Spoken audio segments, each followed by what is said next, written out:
So this video is basically going to be some things I wish I knew about before I got into the broadcasting industry as an EVS operator.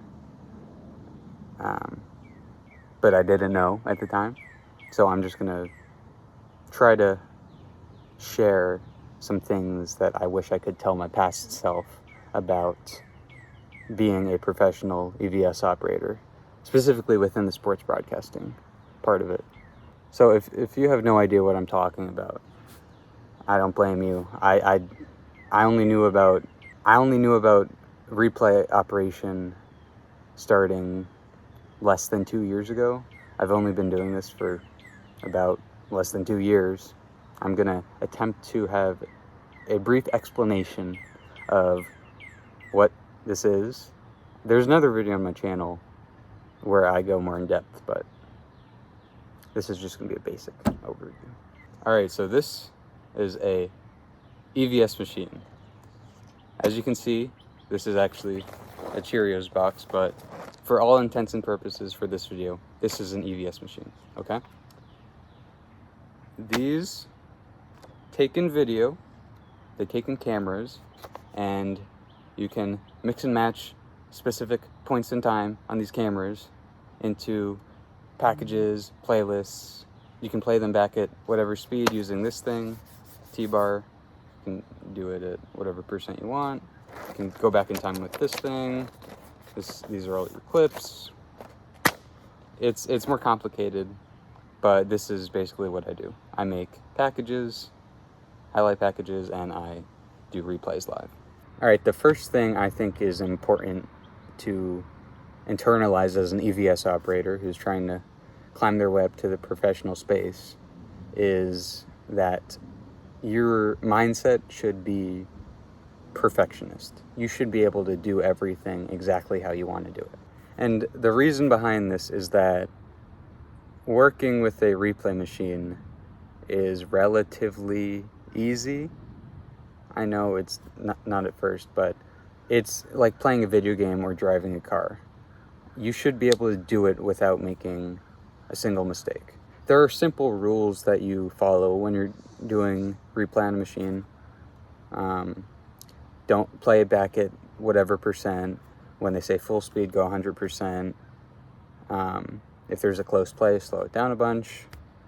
Basically, you should be able to go a whole game without the director or producer saying, hey, maybe can you do this a bit differently, or can you speed up a bit or slow down a bit, or can this package be a bit cut down, or can you leave me a bit more pad? There are basic principles of replay that if you adhere to, no one will complain, and everyone will be like, hey, that person, they're a good replay operator. I trust them. And when you eliminate these mistakes when you're doing replay, that very quickly creates a reputation for yourself as a good replay operator, especially when it's contrasted to other people who are not professionals, who, let's be honest, are not the best and make a lot of mistakes. So if you can set yourself apart from those people, then that's a huge advantage. All right, so thing number 2 that's very important in elevating yourself into the professional EVS world is building relationships with other EVS operators who are already embedded in that world. One of the best ways that you can build these relationships is by working with them and asking them a bunch of questions and generally proving yourself to them as a competent and even great replay operator. That's how I climbed my way up in the industry, by just making sure that other replay operators knew I am competent, I can be trusted, I don't make mistakes.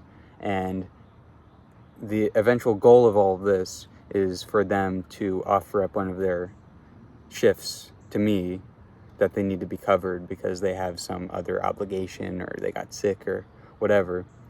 But those single gigs that you can get to cover someone else sprout a lot of the time into just, hey, I'm working for this person. They email me, a couple times a month and ask me, can I do this gig? Can I do that gig? and you get paid, what, $500 probably on average per gig, which is pretty good. All right, so I think the third important tip I have for aspiring professional replay operators is the importance of selling. And if you have been a replay operator for directors or producers or other replay operators within the broadcasting industry, you have probably heard the term selling. Selling is when you call out something to the director or producer. So this might include calling out a good look of a play where you can see, wow, he threaded the needle with that pass. Or it might include a package. You might make a package of, hey, number 24 has had 8 straight points, and I already made a package. If you want to play it, it's on red. That is selling, and that is very, very, very important if you want to make a name for yourself as a replay operator. And another reason why selling is so important is that it is one of the easiest ways to distinguish yourself from other EVS operators. Most people don't sell.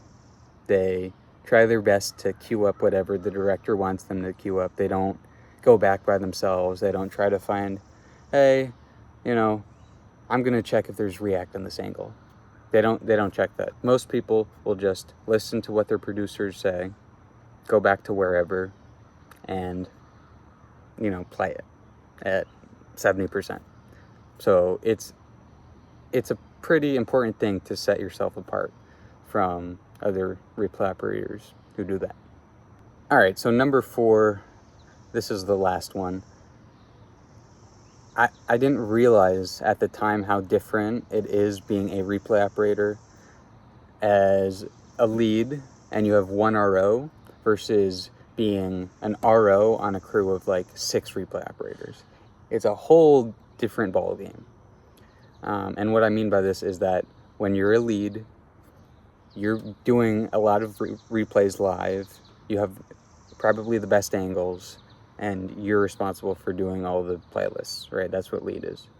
But when you're RO on a show with 6 people and you're the least experienced of those 6, you get the worst angles, and you might have 1, 2, 3, 4, 5. Even one time I had 0 replays in an entire game because the angles they gave me were just so terrible because I was the least experienced. And this is something you have to get used to. The angles that you have usually require specific things, like if it's an overhead of just the batter and like their swing, and if do they hold up or do they go? Is it a swing or not? Like that one angle is used like an average of 2 times in an entire 9-inning broadcast. And I remember for a series like a month or 2 months ago for Yes Network, I had that angle, and I literally, in a game, had 0 replays because there was no circumstance where they needed to look at if they swung or not. So that's a big difference when it comes to working on those crews with a lot of replay operators. And even more important for those gigs is knowing when and when not to sell. I would say for those type of things, when there's 6 ops, selling is probably less important because there's a good chance someone else has a better angle than you. I would only sell like the tip-top angles because if there's a crazy home run robbery and you can see it, well, you're going to sell. Someone else is going to sell. The lead op is going to sell. The 4th RO is going to sell. Like, everyone's going to sell that. So I think it's more important to be selective about what you're selling on those type of gigs. All right, that's enough yapping. I'm going to end this video. Thank you guys for watching. If you have any questions, please leave them in the comments. I will probably do another video if I'm not lazy and answer those questions, but we'll see. Thanks again. Bye.